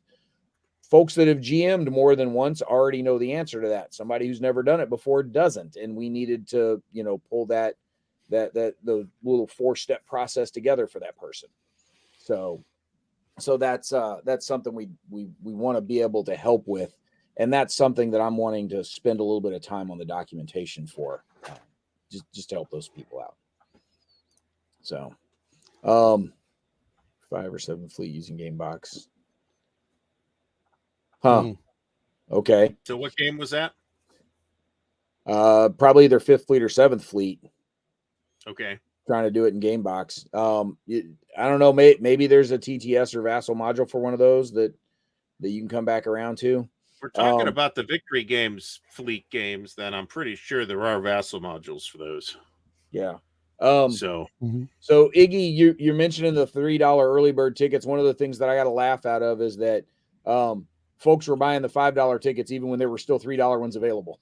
Oops. Which I appreciate. Thank you. But somebody was asking how to support the Armchair Dragoons. That's how. Yeah. Well, so John was mentioning, a way to donate for future events. It's not necessarily donating directly for future events. We do have a Patreon set up. Gary's got Mo. Did you ever get around to set up a Patreon for Mo's Game Table? Yeah, I started. I finally turned on that Finally Ko-Fi got it thing. up there. So I said, "Hey, there are buy me a coffee Patreons or a whiskey." for. Yeah, there are Patreons for all 3 of these. So Gary's got his linked in the description below this video. That's true. If you go to armchairdragoons.com, it's on our top menu right up there. And then also over on the right side, Gary, Mo, don't know if you guys have seen, Patreon has now rolled out the ability to do annual memberships, and you can even discount the annual membership. So there's now an annual option available through the Dragoons. That's interesting. I'll have to investigate that. Yeah. So, none of us are going out for steak dinners on these things, and we're not retiring to Barbados on what's coming in through the Patreons. They're there to kind of help keep the lights on for the organization, and occasionally do some nice stuff here and there. One of the things we've tried to do with the Dragoons is instead of necessarily just pestering companies for review copies of stuff, we try to buy. So, we see if we get a discount on it, but we do try to buy copies of games for our reviewers to do stuff, and let's help keep some money in the pockets of the companies, especially after the last 2 years or so where they've gotten hit with a combination of no convention sales and, having to lay people off and shipping problems and whatever else. So, that's something that we try to do when we can. So John, I hope that answers the question. Go hit the site and go find the Patreon link, but don't ignore these 2 fine guys either with their Patreons as well. And that's something you can set up, like just your Patreon membership. You can support a couple of folks all at once out of there. Yeah. And usually it's not particularly expensive either. You can normally do it for a couple bucks a month or even $1, depending on the Patreon. But yeah. Todd, that's exactly why we're wanting to do this kind of stuff. I hate that you weren't able to find your game like that. That really sucks, because we would have definitely wanted to help steer you into that game as best as possible. But that's what we're trying to do there. So that's why we want those kinds of documents. We need to get some better ones put together and see what we can do. So. A lot of folks John Longstrike, I can guarantee you we do not have a couple thousand slush fund. That is not in existence. A couple thousand hay pennies. Yeah. that is not. You could probably add up all of us content folks together, and we don't have a couple thousand as a slush fund somewhere for this. And if we did, GMT would have taken it. or Thin Red Line. Yeah, them too. Thin Red Line and shipping costs, man. Shipping costs are killing it for everybody. Well, that's a legitimate huge problem, especially right now. However, I didn't think they're shipping from the U.S. They didn't particularly annihilate me on shipping costs for 2 copies of Sacred Oil. No, shipping was great. I hesitate to add, only one of which was actually for me. Okay, I did not buy 2 copies just to hoard them like that guy. That's Gary's retirement plan. Is he's buying extra copies of TRL stuff and then gonna throw them up for auction here in a couple of months when everybody's scrambling to find them. That'll be at the next Armchair Dragoons digital convention. There will be the seminar on war games speculation. Yeah. IEEE, is that IEEE is an engineering organization. It's a professional electrical engineers. Okay, that makes sense. I think it's industrial and electrical engineers, maybe. Tommy will square us away here in a second, but yeah, it's a professional engineering organization. So they also set standards for conference publications and journal publications for the hard sciences and engineering folks, because the IEEE citation standard is one of several that we used to have to teach writing students. MLA and APA and IEEE were the ones we had to teach them. So yeah, I mean, I don't know. I forget exactly, but it was like, I don't know, $20 a copy or something like that to get it shipped. I don't think that was unreasonable considering it's an enormous box. It's even bigger than, I don't know if you guys know, Mo, did anybody point this out to you? It's the Sacred Oil box is 2 millimeters longer than the previous boxes. I did not know that? Compare them side by side to see if they were exact. Somebody did.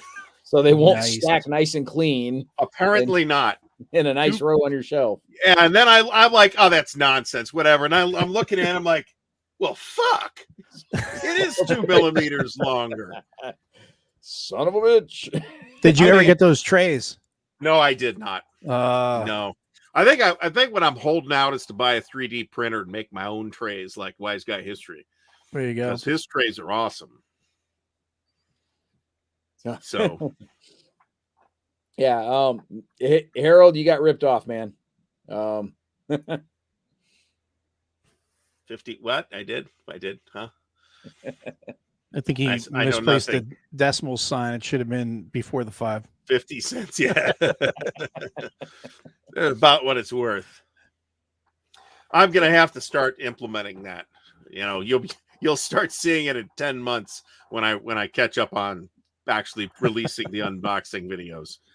Yeah, I will tell you. So this specific month, I did not do a great job of sort of organizing the content management for the Dragoons site, because while I am still dealing with this over this whole weekend, this coming Thursday is our next unboxing day, and I've got videos and galleries starting to pile in from people that I'm barely going to be able to catch my breath from this when I got to go get all those loaded and ready to go for Thursday. So that's going to be fun. Oh yeah. Well, it's that time of year, holidays, and then go right from the holidays into a convention. It's a tough couple months. Yeah. Well, but it's unboxing day is the third Thursday of the month for us every month. And it just so happens that the third Thursday lands right after MLK weekend pretty much every year. So you're going to stick with MLK weekend for future events though, right? That is the plan. Okay. Yes. Because there is a conflict for those of us who would like to go to MMP's Winter Offensive on MLK weekend specifically. But then again, I don't know that the crossover audience to whom that's important is particularly big anyway. I suspect folks are going to pick one or the other and just be satisfied with that. You know what I'm saying? Yeah. Well, the other thing is, look, when there's some downtime in Maryland, you can always log into our show and come check out what we're doing. That's true. You could do this from Winter Offensive in Bowie, Maryland. So that is a great point. So the advantage to MLK weekend that we've got, largely not competing with other in-person conventions, but having the holiday weekend gives us a little bit of breathing space coming out of it, which doesn't matter to any of the European folks, right? This is a U.S. holiday, so we're the only ones that are concerned with it. But it does give us a little breathing space coming out of it that lets us sort of catch our breath before going back to the rest of life. The challenge is, if we start moving it off of MLK weekend, where do you park it that it doesn't interfere with some other event going on somewhere else? And President's Day weekend, you start to run into PresCon. Once you get into late February, early March, on my end, I start running into like 7 family birthdays in a 3.5 week span. So, including my mom and my wife on consecutive days. I ain't doing digital conventions that are going to overlap with those birthdays. It's just not happening. But then now, once you come out of that, now you're running into Easter. And then before you know it, you're into the summertime. And so this is really the best weekend that we could grab to try and make this a consistent thing where we have an extra day off built into there somewhere that we can work with as we need to. And historically, the cold weather months have been lighter on convention fare than the warm weather months for some reason. I don't know that I necessarily know why, because it's not like these are outdoor events. We're not going surfing, you know. No, it's also right after schedules. the holidays, like I said. So that also does take, a little bit of wind out of everybody's sails for travel and stuff like that. Yeah. It's the school schedules though, Gary, because you got a lot of people that help run those things that our teachers or educators are involved in those things, or they're not in a position where somebody can just pack up and take off for a long weekend when they've got to deal with kids in school, that somebody's got to stay behind to help take care of the kids in school, or they've got to take the kids out of school for a couple of days. Right. That's not something you run into with a week trip to go to Origins or Gen Con or something like that. So, yep. No, that's fair. But, and we saw that at Origins this year, where a bunch of people whose personal calendars are tied to the educational calendar were not able to make it because of, it's in the schools in session at that point. Yeah, we lost a bunch of them from our organization that weren't able to do things because, and I'll tell you, even just driving up there, I ended up sending my son a message and I said, look, it's weird driving Origins without you in the car with me, right? Because every year since 2009, he's come with me. Before that we were living in Columbus, so it wasn't that big a deal. But right, it was a 20-minute drive. Yeah, but every year going back to 2009, like he's been in the car with me going to Origins. It was weird driving to Origins without my son in the car. So. It's not like he was going to bail out on, a week of his freshman year of college to come hang out at a game convention, but the school schedule affected him and my daughter, so. Yep. So, I mean, that's pretty understandable too. And that's, something that those of us not tied and don't have anybody close to us tied to that calendar can easily forget. As well as, the people running it have personal lives too, right? They've got a personal annual calendar that they've got to go by, right? Yep. So, yep. And that's, again, that's part of what impacts when this thing is going to happen, so long as the Dragoons are doing it, because I've got some stuff I got to work around. I'm not putting conventions on top of family birthdays. It's just not happening. So I'm not doing it. Don't blame you. Yeah. International shipping. You know what? I am no longer taking questions about international shipping. How about that? Because you shouldn't be asking me. Okay. Go complain to your congressman or congressperson. Okay. I did not do anything to inflate the international shipping rates. And I'm tired of people complaining to me as though I am on that committee. There's no small number of Canadians that maintain USPO boxes that, would have their war games shipped to Niagara Falls and then drive over there and pick them up. The problem is right now you can go pick them up. You just can't get back into Canada after you do it. Yeah. Well, John Tsai in the Philippines has a broker that he has stuff shipped to, and then once a quarter or whatever it is, once a year, they just fill up an entire cargo vessel full of games and ship them off to John in the Philippines. Or you can just airship them. He did that with the giveaway. He got Siege of Orgun and my giveaway from the holiday show, and he just had it airshipped from California to him, and it was cheap, super cheap. So that's another alternative way of doing things, because it was light. It was just slap it in an envelope and it's good to go. Okay. Yeah. I'm telling you what, Steve, Blue Panther's next growth needs to be setting up some franchises in other countries so that he can just, pull the lever on the giant Dr. Seuss printometer and just spit copies of print on demand stuff out the other end.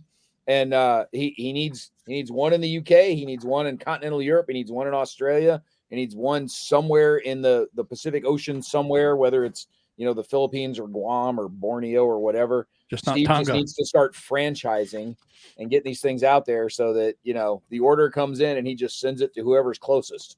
Mhm. So, yeah. Fabrizio has the right of it. It's a lot of it is outdated infrastructure. To be honest about it, it's we're handling things like we handled them back in the 40s, and we haven't changed it. And there's not that's the way it is, and it takes a literal act of Congress to change it. Yes. So yeah. The and it's fun to see some of the arguments around the Postal Service where people are like, just privatize the damn thing. It's in the Constitution. Like, it is a requirement of the U.S. government in the Constitution that the post office has to exist. You can't just get rid of it. So we can make it better. We just can't get rid of it. I'm glad you liked the Blue Panther interview, Tim. That was something that was a little off the wall. It was one of those things that we said, let's give it a try and see how it goes, because we do interview for a lot of the talk shows, it's usually designers or publishers. That's what we had, between Mo and Gary a lot of this time. We said, hey, let's do something a little different. And we roped Dan into doing that one for us. I was happy that Mo did the Air and Armor interview, because now I don't have to go buy Air and Armor now. Right. You're going to anyway. Oh, probably. You don't have to buy it. What do you mean you're not going to buy Air and Armor? Oh, I probably at some point. What will happen is I will end up either talking to Bruce, or Bruce will end up, it will end up in the same place, and then I'll buy it, and that's how it's going to work. Because you're not going to want to let Bruce down. That's why. Well, right. Yeah. So and we played, like fresh out of the box, right? It showed up, NATO Cold War Gone Hot. It showed up. We boom, it hit a table and we played it, and it's terrific. So yeah. So we I was glad we were able to pull that Blue Panther interview together, and I wasn't able to watch the entire thing, but I watched a good chunk of it and harassed Dan for part of it. So that was good for a laugh. And I enjoyed the parts of the video that I was able to see. So that was enjoyable. We want to be able to bring in folks from all across the spectrum of wargaming for some of these different shows. And so sometimes they're designers and content creators. Sometimes they're designers, sometimes they're content creators, sometimes they're publishers. The World War III panel, if you guys didn't see the one that Mo did earlier today, definitely go back and watch that one on video. That was a riot. That was an absolute blast. I have no idea how Mo pulled that much horsepower into one panel together. I swear he's got Polaroids. These guys that number of people's tough to wrangle in one panel. Well, I'll tell you. Well, not just that, but who they were. So that's true too. That's what I'm telling you. I think Mo's got Polaroids of these guys with a midget and a goat somewhere in Las Vegas. It's just that's how he got them all into one show together. Just a great group of people and a lot of fun. The perfect location for some war game publisher or would-be war game publisher should take up this suggestion. The perfect location for your war game publication business to be is Detroit. Yeah. Because we'll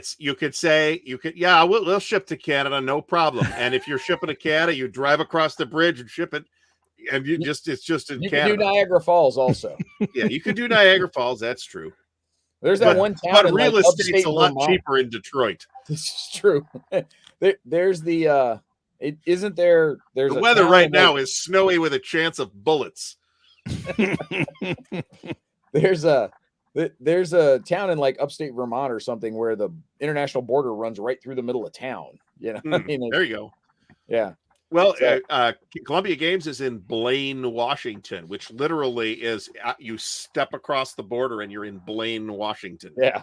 So I've been to Detroit once in my life. It was well described by a friend of mine that it sets low standards and meets every one of them. Well, if you're going to set up anything in Detroit, I think it would be a Twilight 2000 scenario. Oh, yeah. It would be great to be played right there. Play on site. I think you can LARP it, and it would just be awesome. Oh yeah, your Twilight 2000 LARP fit right in. Yeah, the T2K or Dark Conspiracy would work. So, I've always gotten a kick out of the Journey lyrics about born and raised in South Detroit. So they were born in Windsor, Canada. Exactly. So, Journey? yeah. Well, the song "Don't Stop Believing" when they're saying that Right. city boy born and raised in South Detroit. South Detroit is Windsor, Canada. Oh, I see what you're saying. Yeah. So That's true. yeah. Yeah, I don't know what Fabrizio's talking about because this is not the case. No, we got a bunch of us here in Texas. Ones are from Texas. Oh, you do, but I don't know that you necessarily have more than there in a few other places. I mean, there's quite a few. Oh yeah, there's good groupings at St. Louis and Ohio, things like that. Yeah. There's a lot of groups of people. And speaking of Texas, make sure to see if you guys can set up plans to come down to Texas in May for CSW Dallas. So that got ironed out then. Yep. It has not been officially announced, but I haven't been keeping up with it. It has now. No, I mean officially, as in on John hasn't posted it up on the website and all. Yeah, okay. I don't think the dates, but I think there are dates for both events now, but including the big show in Tempe in August. I think is the time frame. Yeah, so it'll be May. Prior to it, won't be the big holiday weekend. It'll be prior to that. So. Okay. Yeah. Kansas City's huge group of grogs is also well populated by folks coming over from Fort Leavenworth. That helps, right? When you got the Command and General Staff College there and the home of U.S. Army doctrine, it helps. Now, I looked at that Kansas City Historical Games Fest, and airfare to Kansas City is relatively expensive when I checked. Really? It's also kind of drivable, right? I don't know if it's probably. It's a day. It's probably a one-day drive. Yeah, it's a long day, but it's a day because we've got folks that come from that area to work Origins with us. Yeah. Northern Virginia, Michael, you're cheating because Northern Virginia is DC, right? That's where you guys all are. So, I will tell you, and I mentioned this on our happy hour with Mo and Nate back at the start of the weekend. We've got a significant population of wargamers here in the Triangle area. We've got a good chunk of them here. The problem is we suck at getting organized, right? Gary's got a pretty good infrastructure to help organize gamers up there in Columbus because CABS exists, and that helps you at least get folks into a room together, and then you can branch off and organize the rest of your stuff from there. Mm-hmm. We don't even have that here. We just suck at getting organized around here. So that's true. I'm hoping to get that fixed. Hoping to do a little better for us. Yeah. Fabrizio, here's the deal. Like, it's not just that they're all the grogs are from Texas. It's that all the loud and obnoxious ones are from Texas, but that tracks because like Texas people are just loud and obnoxious anyway. So it just fits. Well, maybe we can because say we're that all transplants. Mo's not really from Texas, so we can say exactly. that. I'm a transplant. I'm from Jersey, so we're supposed to be loud, fast talking, and some people would say obnoxious. Because that's not bad. I'd be coming from closer to Youngstown. Mm-hmm. Of course, 70 doesn't run through Youngstown either, so I'm not sure how we're doing that exactly. Well, 70 runs right through the middle of your town. Yeah, I know. Yeah, I can get on 70 like 10 blocks away. Yeah. So. Yeah, my goal generally in Columbus was to not get on 70 if I could help it. Yeah, I don't use it very much either, but that's just because if I'm going to work at the office, I actually do get on 70. Yeah. You this is true. Yeah, no kidding. So Mo's from New Jersey. What exit? 117. I love not only that he asked the question, but he knew Mo would have an answer. Yeah. It's true because you say one. what exit off the Garden State Parkway. It's like some people say what exit off the Turnpike. So what I do is I used to say Turnpike or Parkway, and then I just now say anytime anybody I say 117, if they're from Jersey, they'll know it's Garden State Parkway and not the Turnpike. So say that, and people are like, okay, I know where he's at. Yeah. That's kind of funny, actually. Yep. So oh my God, I cannot believe it. Iggy, he called it Hazlitt. That's where I grew up. Yeah. There we go. Well, apparently he did too. Yep. Yeah. Right next to Keyport and Union Beach, which both took a hammering in Sandy because we're very, very, very close to the shore. So grew up right next to the water, and they got hammered real hard in Sandy. The one trip I made to New Jersey was a work trip. We had to go up there, and the highlight was we found the quick stop where they filmed Clerks. Hmm. So, In Leonardo. That's amusing. yes, in Leonardo. We stopped at Jade and Silent Bob's Secret Stash in Red Bank on the way over Red Bank, to yeah. Leonardo. Nice. And we went into Clerks and we, took some pictures from outside. It looks exactly the same as it does in the movie. This was 10 years ago that we were there. So it was 15 years after the movie was filmed, looked exactly the same. I could not get the guys with me to drive over to Asbury Park to go get a picture in front of the Welcome to Asbury Park sign from the Bruce Springsteen album. You know what you should have done while you were over there at Leonardo? You should have gone a little further north, gone over to Manawan. You could have checked out the creek and gone, by the bridge where they've got the big shark face, because that is Manawan Creek is where they basically got the whole, or eventually got the whole idea for Jaws, because that was where those shark attacks happened in 1916. That led to him getting the idea for the movie Jaws. Yeah. Look, I was lucky I got these guys to go to the Quick Stop. Right. True. There's a certain amount of luck that I just there was only so much I was going to push on these guys to go any further. But I would have liked to have gotten over to Asbury Park for the for the Welcome to Asbury Park sign. The problem is, I'm not making a trip back to New Jersey for anything if I can help it, but certainly not just to go take a picture in front of the Asbury Park sign. So true. But so we got Dan in the house. How did you think I was? I'm a little concerned. So, originally from Saturday, man, now that the Jersey boys are just coming out of the woodwork here, this is a little disconcerting. So, and imagine we amuse you. Those are just the people who will admit to being from Jersey. Yeah, That's true. Yeah. The fun conversation I've always had. So, I grew up in the military. People ask where you're from. I'm from APO, New York. And people that understand how the military mail system works get the joke. Everybody else says, "You're from New York?" It's like, no, let me explain. Yeah. People say it's like, "Oh, where were you?" APO. It's like, "Oh, you're Army." FPO, then you're either the Navy or Marine Corps. Yep. That's because the ships, the incoming ships stay away due to the incoming fire. Prepare to be boarded. Exactly. There you go. Yeah. I'm from the opposite of New Jersey. Yes, you are, Harold. So, Yeah. So, all right. So what's Gary, you've got some convention plans coming up between Winterfest and Buckeye Game Fest and Origins and whatever else. Yeah. So Winterfest is mid-February, and it's a week-long thing, right? I'm going to be playing Forgotten Battles there. I do know of at least a couple of other things that will be happening. There will be at least one and possibly two games of the Greatest Day Gold Juno and Sword.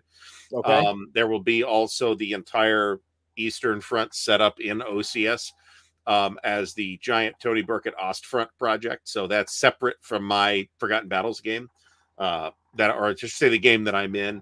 And it looks like there's going to be a giant Der Weltkrieg game as well. Plus, miscellaneous side games. So I think we're going to be, we're going to probably draw less than 30 people would be my guess. But nevertheless, we will have plenty of large stuff happening. After that, I think the next thing is going to be Buckeye Game Fest. Again, if anybody wants to, so I'm the events liaison for the War Room at Buckeye Game Fest.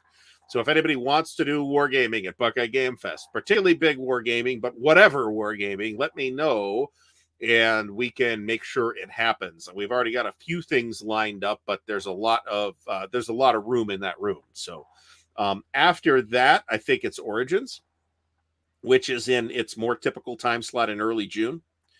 And after that is WBC. And I don't have event plans after WBC. But I don't know what my WBC plan is yet either. It's I'll go. I think I can say I will go, but it's a question of, am I going for the week? Am I going for a couple of days? Am I going for a day trip? I don't know yet. Okay. Yeah. So. Oh, what do you got coming up? There's an area outside where you can actually smoke a pipe at Buckeye Game Fest, Dan. There you go. I got, it'll be CSW Dallas, of course, because that's local. So definitely I have to go there.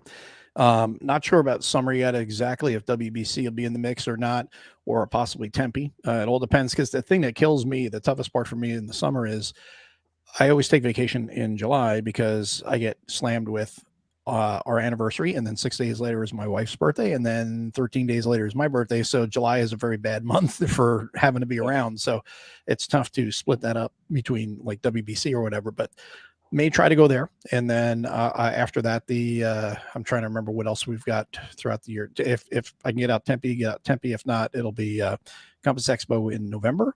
And that'll probably be the end of the year at that point. I don't think there'll be anything else to be visited at that point.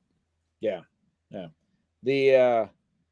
We've got, so coming up in March, the Dragoons, we're going to try and put something together for Washington, working with Fort Circle Games up there. Kevin's talked to us about possibly being a part of Washington. I'm curious as to whether or not it's actually going to happen as an in-person convention, given everything going on right now with the plague. After that, in April, so Gary's got Buckeye Game Fest going on. There's an outside chance I may try and make it for part of the weekend. We'll have to see. The advantage I've got for Buckeye Game Fest is I can stay with family, so I can do it a little cheaper. No promises, but I might actually put that one in consideration. The week after Easter is the next Connections Online, which is going to be of interest to some people in the audience here. That is the professional, the practitioner conference. And it's conference more than game convention for the defense and national security folks out there. We are co-sponsoring that one again. And so that'll be in toward the end of April, or the middle of April, right after Easter. Origins, going to do Origins. And then we're hoping to be a part of Mace in November out in Charlotte. Nice. Between there, who knows? We'll see what we can do. I would like to get to WBC one of these years. I just don't think this year is the year that I'm going to try and pull that off. I would very much like to go back to Gen Con some year. My concern is Gen Con has just really turned into the San Diego Comic-Con of the game world. It's more about being seen and having like big cool media things going on than it is about gaming stuff. So that's part of what I'm a little concerned with there. So for folks that hadn't seen it already, in the Discord, I did throw up the link for the feedback survey for the convention. So if you get a chance, we are interested in what you think. And so we would like to get your opinions on the feedback survey. This one's fairly short. There is an option at the end of it. If you give us an email address, we'll send you the link to the slightly longer version of the survey that digs into a little more detail. We didn't want to over ask folks for replying to this one. So this is, very similar survey to the ones we've sent in the past, just because we're kind of benchmarking certain questions along the way. So we want to track how some of those answers change over time with the audience. So hoping to see those. But we thank everybody for being here with the Dragoons convention, and hope folks had a good time. We tried some new things this year. This is the first time we'd done a role-playing game. This isn't the first time we'd had a true panel discussion, but of the gravity of the one Mo pulled together, I think was pretty cool. We've and had that's on your channel, right, Mo? Yes, sir. I mean, you can go watch that now, right? Okay. Yes. Yeah, because I was lucky to have the contract negotiations with YouTube, so we went into syndication right away. Right. This is the first time we tried a little keynote thing talking about some of the stuff that's gone on with the Dragoons specifically over the last couple of years, and didn't have a huge attendance, but again, just trying something different, see what happens. We're going to keep experimenting as we go until we kind of find the magic formula for each different facet of the convention. So Harold was talking earlier about pickup games. If we can crack the nut on that, we're absolutely going to do it. We're going to find a way to figure out pickup games for the convention and do that. We're going to draft Fabrizio into organizing a 24-hour game of Under an Iron Sky or Deadly Northern Lights or something.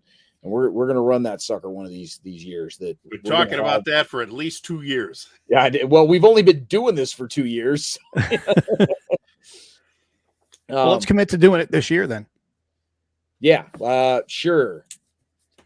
or next year, do we mean? Yeah. Yeah. Make it happen before the end of 2022. Yeah. Fabrizio, get on it. I think he'd be on board with it. Oh, I'm sure he'd be on board with it. It's we'll a have to tough figure thing out to a couple of organize. training weekends ahead of time, and then then turn everybody loose on it and figure out how to stream it. Yeah, logistically, it's that would be a tough to set up, but it would also be awesome. So we'll figure out a way to do this. We'll thoroughly advertise it through the different shows and get the word out. One of the things that I am definitely interested in terms of feedback, and whether you guys throw it in the Discord and like the suggestion box or include it in the survey replies or whatever, I am curious about getting the word out about the convention and ways in which we can better get knowledge of the convention out to people. We're still running into a lot of people that didn't even know it was happening. And look, if you find out it's happening and this just isn't your thing, you don't want to come play, like that's totally fine. Not every event is for everybody, and that's cool. And maybe you looked at the list of games and said, yeah, there's nothing there I really want to play, and you bailed, and that's fine. And at least you knew about it in order to make that decision. And so one of the other things I'm going to try to do is I'm going to pull together like a really short, like 3 or 4 item survey. And I want to send it out there to the wargaming world of folks that didn't attend the convention. Like, why didn't you? I didn't know about it. Nothing there I wanted to do. Don't like digital conventions, whatever. So I want to find out about that too. Just to see what we can get from people. So, yeah, there's a lot of siloing of information channels in the hobby right now. If folks are not maybe watching closely the Facebook pages or these information channels come up, some people maybe don't check BGG. I know you posted about it on BGG, but apparently some people missed it. And that's I think a challenge for the hobby rather than a specific problem that you're having with this particular event. Yeah, definitely. And it is gratifying to see a lot of repeat participants, to see a lot of the same folks coming back. That's really kind of cool. Henry, that is absolutely an avenue that we need to explore. I think it's cool that we've got a bunch of the same folks coming back. How do we expand the pool of folks available to come back by getting more players here? By and large, I think folks tend to have a good time on these weekends. Getting more folks here to have more good times. So, and they won't come if they don't know about it. Yeah. So, Michael, the Discord link for the ACDC would have been emailed to you with your registration. So, it's not publicly available until you sign up. Yeah. When you registered for it, it got emailed to you in your confirmation from the registration. So let me ask a question about the Discord server, actually. Sure. Because I noticed that you set up a new one for each event. Is that, why? What's the reasoning there? Because if somebody showed up for this ACDC and we keep the same one in place, they wouldn't have to register for the next one, and they'd still have access to everything we're busy doing. I guess that's true. You could throw everybody out, though, but that might be a headache. You could, but that's a real pain in the ass. Yeah. So it's just a lot easier to kill it and start over. The other thing is tabletop.event. So the registration system we use, which by the way, Origins is using tabletop.event. Yeah, I heard that. So that's going to be really interesting to see how that works out. It can't be anything but an improvement. Oh yeah. Well, there's nowhere to go but up. But exactly. The tabletop.events includes a Discord sync function as a part of that. And so it'll sync all those rooms and spaces and tables that you see in our Discord.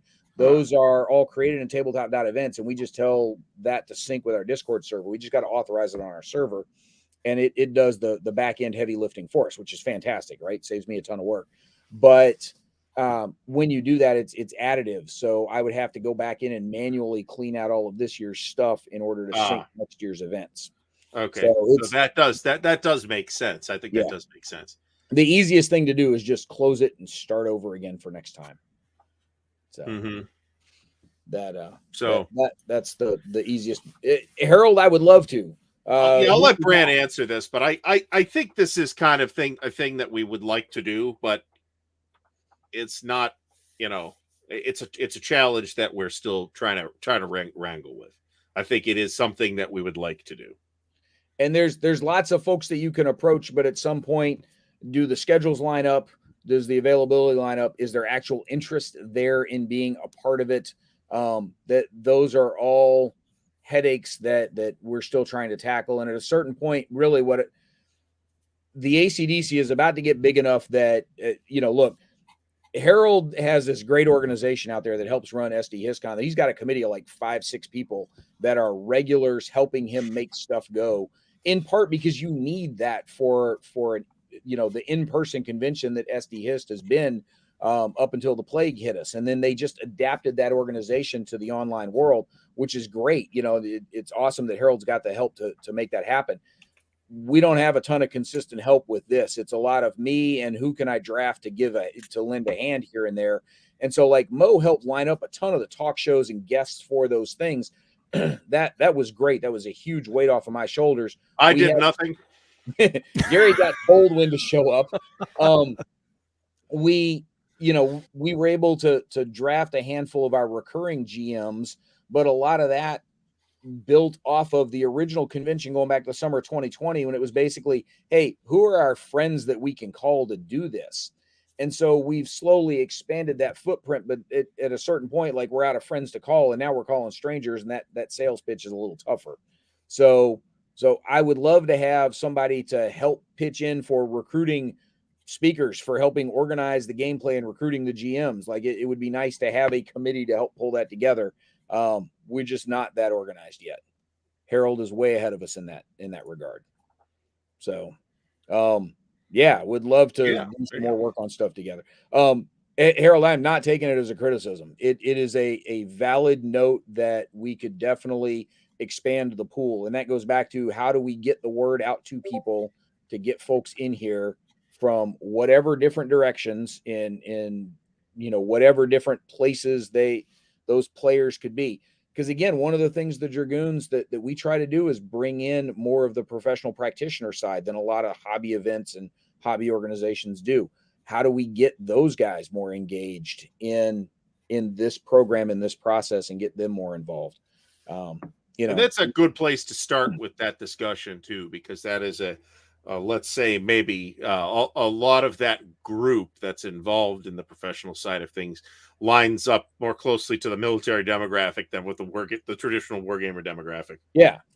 Well, and one of the very valid points that has come out of the discussions of trying to get the professional and practitioner world to come play games with us, and in some cases vice versa, is, if that's your day job, is that really what you want to do on your weekend off?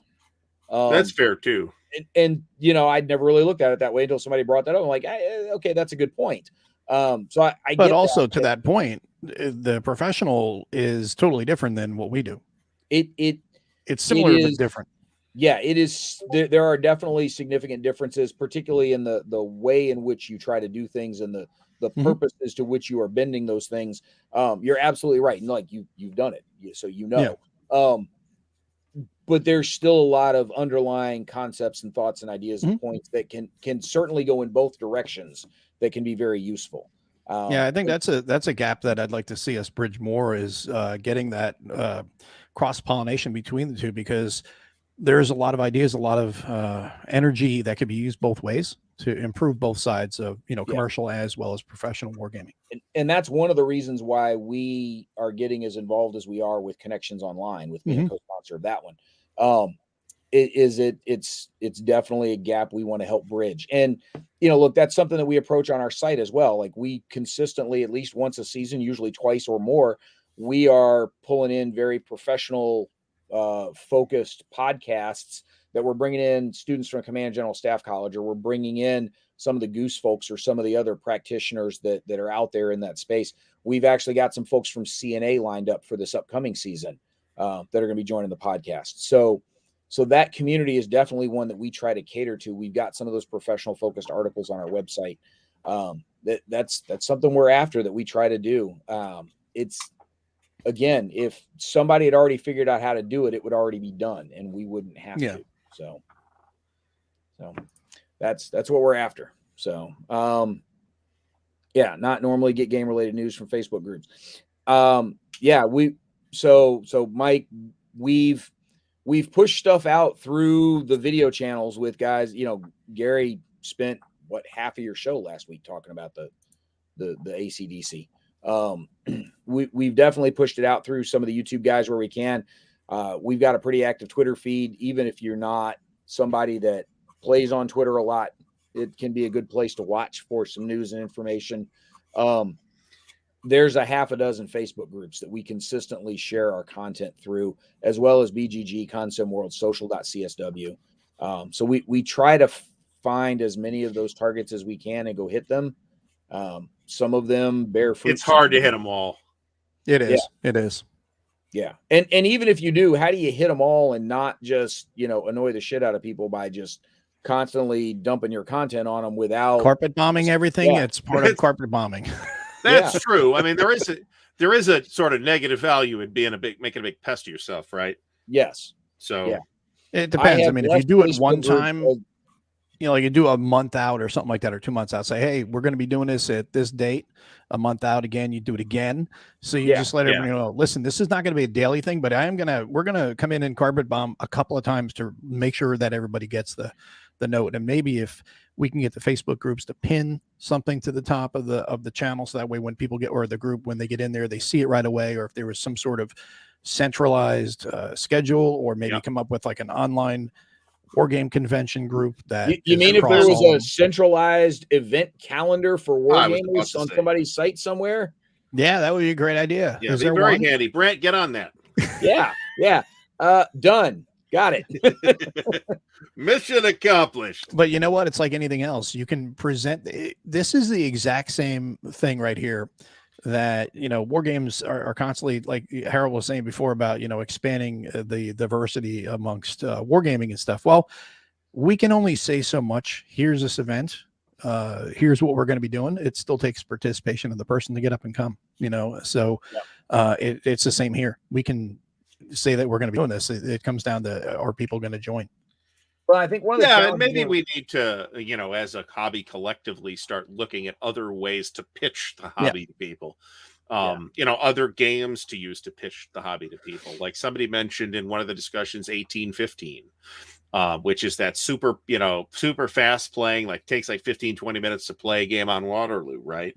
Mm-hmm. Ideal game to, for somebody not familiar with wargaming, and yet it's like completely off my radar. Because it's just not the kind of thing I do.